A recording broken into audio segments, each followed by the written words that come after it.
Miss Bingley's letter arrived and put an end to doubt.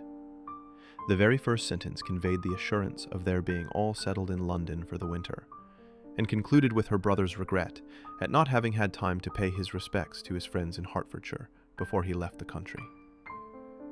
Hope was over. Entirely over. And when Jane could attend to the rest of the letter, she found little, except the professed affection of the writer, that could give her any comfort. Miss Darcy's praise occupied the chief of it. Her many attractions were again dwelt on, and Caroline boasted joyfully of their increasing intimacy, and ventured to predict the accomplishment of the wishes which had been unfolded in her former letter. She wrote also with great pleasure of her brother's being an inmate of Mr. Darcy's house, and mentioned with raptures some plans of the latter with regard to new furniture.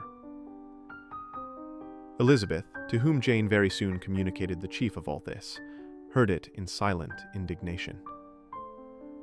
Her heart was divided between concern for her sister and resentment against all the others.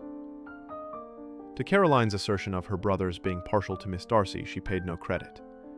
That he was really fond of Jane she doubted no more than she had ever done, and much as she had always been disposed to like him, she could not think without anger, hardly without contempt, on that easiness of temper, that want of proper resolution, which now made him the slave of his designing friends, and led him to sacrifice his own happiness to the caprice of their inclinations.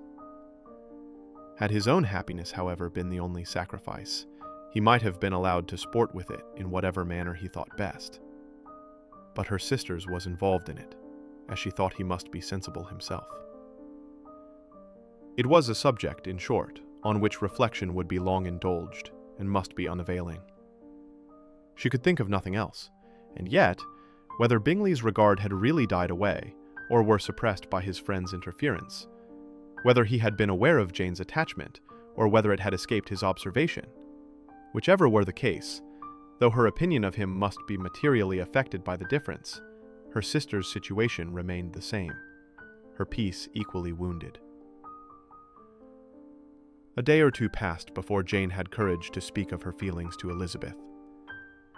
But at last, on Mrs. Bennet's leaving them together, after a longer irritation than usual about Netherfield and its master, she could not help saying, "Oh, that my dear mother had more command over herself.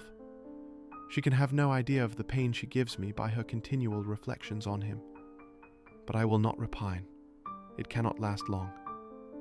He will be forgot, and we shall all be as we were before." Elizabeth looked at her sister with incredulous solicitude, but said nothing. "You doubt me," cried Jane, slightly coloring. "Indeed, you have no reason. He may live in my memory as the most amiable man of my acquaintance, but that is all. I have nothing either to hope or fear, and nothing to reproach him with. Thank God I have not that pain. A little time, therefore. I shall certainly try to get the better." "A knave this commort immediately, that it has not been more than an error of fancy on my side, and that it has done no harm to anyone but myself." "My dear Jane," exclaimed Elizabeth, "you are too good.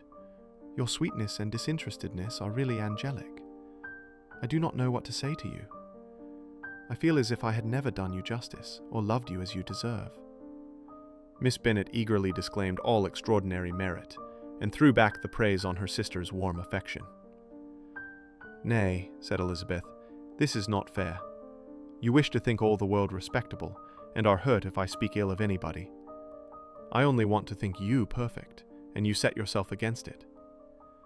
Do not be afraid of my running into any excess, of my encroaching on your privilege of universal goodwill. You need not. There are few people whom I really love, and still fewer of whom I think well. The more I see of the world, the more am I dissatisfied with it. And every day confirms my belief of the inconsistency of all human characters, and of the little dependence that can be placed on the appearance of either merit or sense. I have met with 2 instances lately. One I will not mention. The other is Charlotte's marriage. It is unaccountable. In every view it is unaccountable." "My dear Lizzie, do not give way to such feelings as these. They will ruin your happiness." You do not make allowance enough for difference of situation and temper. Consider Mr. Collins's respectability and Charlotte's prudent, steady character. Remember that she is one of a large family, that as to fortune, it is a most eligible match, and be ready to believe, for everybody's sake, that she may feel something like regard and esteem for our cousin.